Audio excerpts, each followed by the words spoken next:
नमस्कार, प्रभा साक्षी news network पर आप सभी का स्वागत है। इस वक्त हमारी चुनाव यात्रा देश के विभिन्न कोनों से होते हुए गोरखपुर संसदीय क्षेत्र में है और मेरे साथ हैं समाजवादी पार्टी और इंडिया गठबंधन की उम्मीदवार काजल निषाद जी। काजल जी, पहले तो प्रभा साक्षी पर आपका बहुत बहुत स्वागत है। मुझे जानकारी हुई कि आपके पैर में चोट लगी हुई है, उसके बावजूद आप इस प्रचंड गर्मी में सघन प्रचार कर रही हैं। कैसा जन समर्थन आपको मिल रहा है? बहुत ज़्यादा। प्रभा साक्षी का मैं भी धन्यवाद एवं स्वागत करती हूँ। पत्रकार महोदय, आपका स्वागत। सभी दर्शक मित्रों को प्यार भरा नमस्कार एवं प्रणाम करती हूँ। बहुत धुआंधार प्रचार चल रहा है। ये चुनाव की गर्मी है भाई साहब, ये चुनाव की आंधी और चुनाव की गर्मी है। काजल निषाद के कदम को कोई नहीं रोक सकता। जब चोट नहीं रोक पाई, हड्डी टूट गई वो मुझे नहीं रोक पाई, हार्ट अटैक आ गया वो मुझे नहीं रोक पाया, तो गर्मी और ठंडी मुझे नहीं रोक सकती। जनता के बीच में जाने से मैं लगातार निरंतर इसी तरह चलती रहती हूँ, क्योंकि गोरखपुर मेरा घर है, मेरा ससुराल है। मैं यहाँ की बहुरिया हूँ। अब माननीय सांसद जी साड़ी पहन के फिल्मों में बहुरिया बनते हैं, लेकिन मैं तो यहाँ की बहुरिया हूँ। इसीलिए यहाँ जनता का भरपूर सहयोग, प्यार, आशीर्वाद मुझे प्राप्त हो रहा है। जी, हमने देखा आपने बड़े एक अलग अंदाज में यहाँ पर डाटा आटा की बात करी। तमाम योजनाएं हैं उनको आप टोकरी में रखकर एक तरह से लोगों को परोस रही हैं।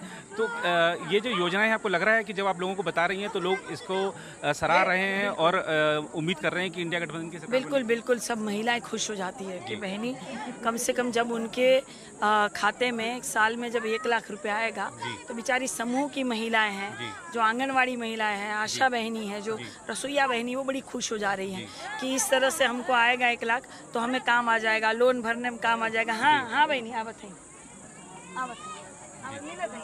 हम गले मिलब।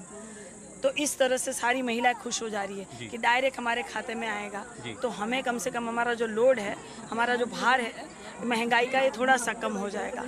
क्योंकि देखिए, यहाँ पति को रोजगार नहीं मिल रहा है, बच्चे का पेपर लीक हो रहा है, बेचारी नून रोटी खाकर अपने लड़का को पढ़ाती है कि सोचती है कि लड़का बड़ा हुई तो कोनो डॉक्टर बनी, इंजीनियर बनी, अधिकारी बनी, IAS ऑफिसर बनी, कुछ बनी, बड़का अधिकारी बनी।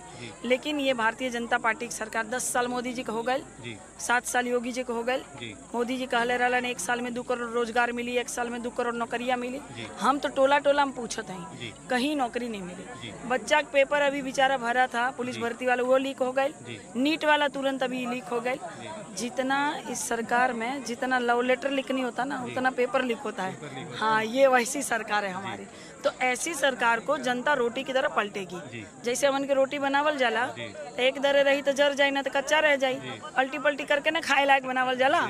वही दरे जनता भी सरकार को अल्टी पल्टी कर देगी, तुरंत बदल देगी। तब सरकार के देही हम डर बैठी, तब सरकार जो है काम लायक बनी।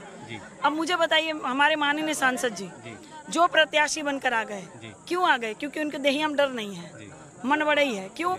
जो जनता के बीच नहीं गए, जिनके नाम का पत्थर नहीं लगा, जो जनता के सुख दुख में नहीं गए, जनता के लिए कोई सुविधा नहीं की, जनता के लिए कभी अधिकारियों से नहीं लड़े, जनता के स्वास्थ्य के लिए, लाभ के लिए उन्होंने अस्पताल में कभी खर्च नहीं किया, जनता के बच्चों के लिए कभी एडमिशन नहीं करवाए, बिटिया कन्यादान नहीं किए, वो फिर से प्रत्याशी बनकर आ गए जो कहते हैं कि गरीबों के पसीने से बदबू आ रही है। ये देहियाम डर ना बना, तभी तो आ गए प्रत्याशी बन के। तो रोटी की तरह जनता पलट के देहियाम डर बिठा देगी। और आपका वैसे निषाद जी, एक चीज़ देखने को मिल रही है, जो यहाँ की अगर हम राजनीतिक समीकरणों की बात करें तो आप एक कठिन लड़ाई लड़ रही हैं। उम्मीद है कि इस बार आपका जो 14 साल से आप जिस तरीके से संघर्ष कर रही हैं जनता के लिए, इस बार जनता आपको अवसर देगी। बिल्कुल बिल्कुल, 14 साल मेरे संघर्ष को हो गया। सभी जानते हैं कि 14 साल में श्री रामचंद्र जी का वनवास खत्म हो गया था। इस बार जनता मेरा भी वनवास खत्म करेगी। काहे कि 1 तारीख को, पहली तारीख को पहला बटन दबाना है और पहली तारीख को हमारा जन्मदिन है। तो जनता हमको आशीर्वाद के रूप में एक तो बटन दबा के साइकिल वाला हमको तोहफा देगी। और आपको अब देखें तो सिर्फ 7वें चरण का मतदान रह गया है। ओवरऑल अगर हम देखें तो आपको क्या लग रहा है कि अब बीजेपी और एनडीए की स्थिति क्या है और इंडिया गठबंधन की स्थिति क्या है? इंडिया गठबंधन स्थिति तो एकदम धुआंधार है। इंडिया गठबंधन की स्थिति बहुत ही दमदार है, मजबूती से। और जो ये भारतीय जनता पार्टी की सरकार है, वो एकदम से डरी हुई है, बौखलाहट में है। अब उन्हें डर लग रहा है कुर्सी, हमको लगता है मोदी जी अब झोले की तैयारी कर रहे होंगे। मोदी जी को ये डर लग रहा होगा कि अब हम एक दिन में 4 कपड़ा बदलेंगे कैसे, अब हम 10 लाख का सूट पहनेंगे कैसे, अब हम काजू बादाम खाएंगे कैसे। वो डर उनको सता रहा होगा, वो चेहरे पे उनके दिखता भी है, इसलिए वो मंगलसूत्र पे उतर आए हैं। बताइए मुझे, हमारे माननीय सांसद जी अपनी बेटी का जो मान सम्मान नहीं रख रहे हैं, अपनी पत्नी के मंगलसूत्र का मान नहीं रखते हैं। यहाँ भारतीय जनता पार्टी के बड़े बड़े वरिष्ठ नेता अपने पत्नियों को छोड़कर भागे हैं, हाँ, जिनके खुद के परिवार नहीं है, ये मंगलसूत्र की बातें कर रहे हैं। अरे पहले अपनी बेटी को और अपनी पत्नी को तो न्याय दे। उनकी बेटी दर दर की ठोकरें खा के कह रही है कि हम कोर्ट में जाएंगे, डीएनए टेस्ट करवाएंगे। कल मुजरा शब्द भी आया है। हाँ, वही देखिए, जो इस तरह के अश्लील लोग होते हैं वो अश्लील शब्द बोलते हैं। हमारे माननीय सांसद भी पता नहीं क्या बोलते थे, भैया जिंदगी वही अश्लील हुआ ना, ये अश्लील इस तरह की बातें करते हैं। तो ये शब्द ये उन्हीं लोग के होते हैं जो अश्लील बातें। एक अंतिम सवाल, अखिलेश जी और प्रियंका जी आई, लगता है कि उनके आने का फर्क पड़ गया? बिल्कुल सोना सुहागा हो गया हमारे चुनाव में। देखिए महिलाएं कैसे खींच रही हैं। जी जी जी। चलिए, बहुत धन्यवाद काजल निषाद जी। ये थी काजल निषाद, इंडिया गठबंधन की उम्मीदवार, जिन्होंने बड़ी प्रखरता के साथ चुनावी मुद्दों से जुड़े सवालों का जवाब दिया। फिलहाल इस रिपोर्ट में तहीं कैमरामैन राम महाजन के साथ मैं नीरज कुमार दुबे, प्रभा साक्षी न्यूज़ नेटवर्क के लिए, गोरखपुर संसदीय क्षेत्र से।